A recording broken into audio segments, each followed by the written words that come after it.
ఈ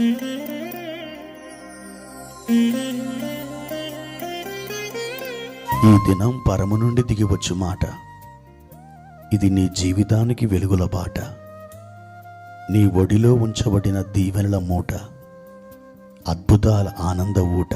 జనవరి 21 సంవత్సరమంతా మీరు బైబిల్ చదివి ముగించటానికి ఈరోజు మీరు చదవలసిన లేఖన భాగము ఉదయం నిర్గమాకాండము 1, 2, 3 అధ్యాయములు, సాయంత్రం మత్తయి సువార్త 14వ అధ్యాయము 1 నుండి 21 వరకు. ప్రియమైన దేవుని బిడ్డలారా, ఈ ఉదయకాల సమయంలో ప్రభు కృప మీకు తోడైనగాక.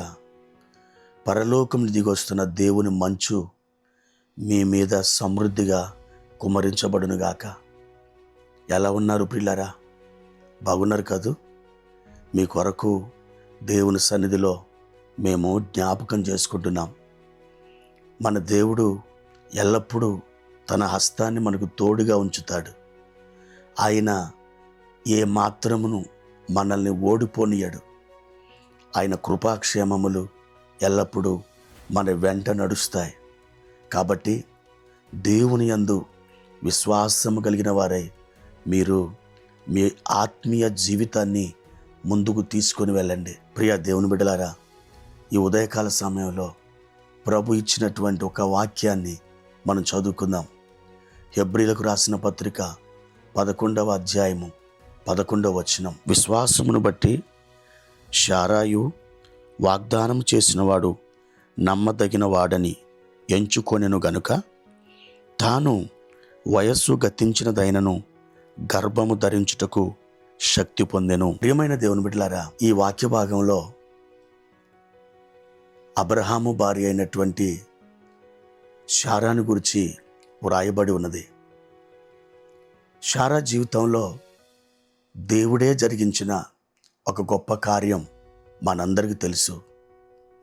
90 సంవత్సరముల వయసులో ఉన్నప్పుడు శారా అద్భుతంగా ఆమె గర్భం ధరించి ఒక కుమారుని కన్నది. ఆ కుమారుడికి ఇస్సాకు అని నామకరణం చేశారు. 90 సంవత్సరముల ఆ శారమ్మ ఏ విధంగా గర్భం ధరించింది?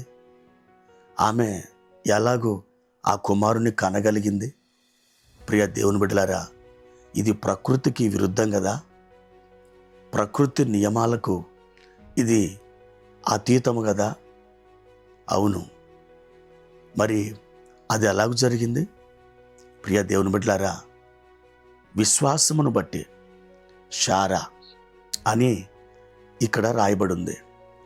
విశ్వాసమును బట్టి ఈ శారమ్మ వాగ్దానము చేసినవాడు నమ్మదగిన వాడని ఆమె ఎంచుకున్నదట. ఎప్పుడైతే విశ్వాసమును బట్టి ఆమె వాగ్దానాన్ని పట్టుకొని ఆ వాగ్దానం మీద ఆమె ఆధారపడిందో బైబిల్ చెప్తుంది, ఆమె వయస్సు గతించినదైనను గర్భం ధరించుటకు శక్తిని పొందెను.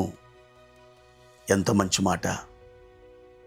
ఇక్కడ 2 పదాలు మీకు జ్ఞాపకం చేయాలని ఆశిస్తున్నాను. ఒకటి విశ్వాసం, రెండవది వాగ్దానం. దేవుని బిడ్డలారా, వాగ్దానాలు బైబిల్ గ్రంథంలో మనకు విస్తారములుగా పరిశుద్ధాత్ముడు వ్రాయించి ఉన్నాడు. ఈ వాగ్దానములను అంటిపెట్టుకొని సుమారుగా 8,000 ఆశీర్వాదాలు బైబిల్ గ్రంథంలో మనకి కనిపిస్తున్నాయి. ప్రతి వాగ్దానం మన జీవితంలో ప్రతి సందర్భంలో ఏ వాగ్దానము ఆ పరిస్థితికి సరిపోతుందో ఆ వాగ్దానాన్ని మీరు పట్టుకొని విశ్వాసముతో దేవుని సన్నిధిలో మీరు ప్రార్థించినప్పుడు ఆ వాగ్దానం మీ జీవితంలో క్రియ జరిగిస్తుంది. దేవుని వాగ్దానం మీ జీవితంలో నెరవేర్చబడడానికి 3 విషయాలు అత్యంత ప్రధానమైనవి. ఒకటి విశ్వాసం. అవును దేవుని బిడ్డలారా, విశ్వాసము ద్వారా వాగ్దానాన్ని మనం స్వతంత్రించుకుంటాం. రెండవది ఓపిక లేదా ఓర్పు.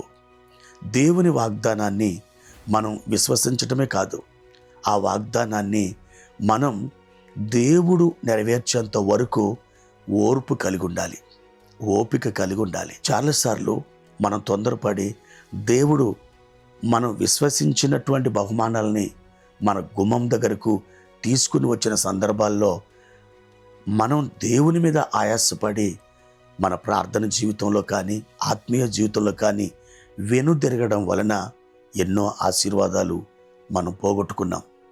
కాబట్టి ఏ విషయంలోనూ మీరు తొందరపడవద్దు. ముఖ్యంగా వాగ్దానముల నెరవేర్పు విషయంలో మీరు ఆలస్యమైనప్పటికీ కనిపెట్టుకొని ఉండండి. ఎంత మాత్రమును తొందరపడకండి. మూడవది, విధేయత కలిగి ఉండాలి.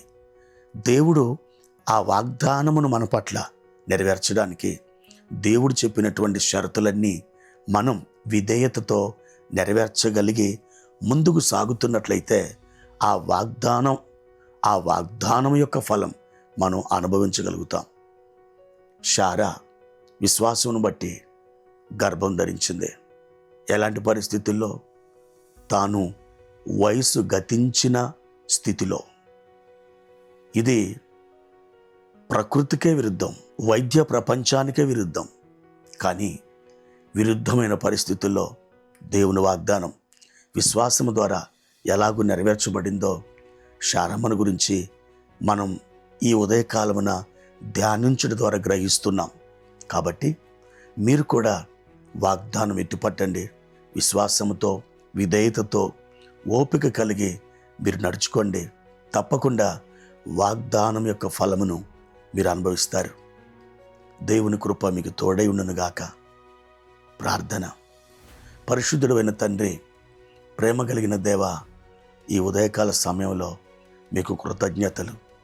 మా నాయన, మిమ్మల్ని స్తుతించి ఘనపరిచి మహిమపరుస్తున్నాం. తండ్రి, మీ వాగ్దానములు మా ఎడల రూఢిపరిచే దేవుడవు. ఎంతోమంది దైవజనుల జీవితంలో, ఇశ్రాయేలీల జీవితములలో ప్రభువా మీరు వాగ్దానాలు చేసి నెరవేర్చారు. మా పట్ల కూడా ఎన్నో వాగ్దానాలు నెరవేర్చారు. కొన్ని పర్యాయములు మేము తొందరపడుతున్నాం నాయనా. అట్టి సమయంలో మీ చేతులకి మమ్మల్ని మేము అప్పగించుకుంటున్నాం. మీరు మమ్మల్ని ఏలుబడి చేసి ప్రభువా వాగ్దాన నెరవేర్పు దిశగా మమ్మల్ని తోడుకొని వెళ్ళండి. మీరే ఘనత, మహిమ, ప్రభావాలు పొందుకొనుమని యేసు నామములో ప్రార్థిస్తున్నాను తండ్రి. ఆమెన్.